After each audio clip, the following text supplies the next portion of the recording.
আমি যবে থেকে আমার এই বাড়িতে এসেছি, এর আগে অন্য বাড়িতে থাকতাম, এই বাড়িতে এসেছি প্রায় আজকে 7-8 বছর, 8 বছর প্রায় হয়ে গেল। গণেশ চতুর্থী চলছে প্রায় 6 বছর হয়ে গেল। 6 বছর ধরে প্রত্যেক বছরই করি।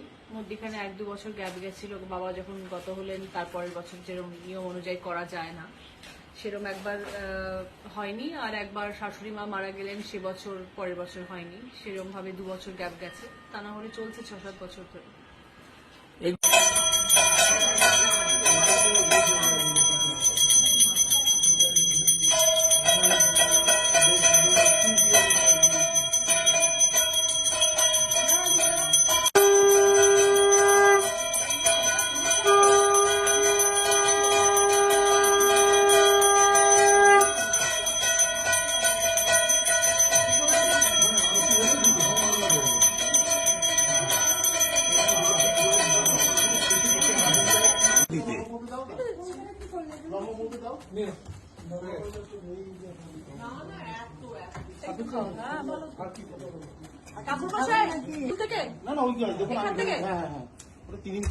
হবে না ওরকম কেটে দিচ্ছি দাঁড়া। এই তো হয়ে গেল না, যান।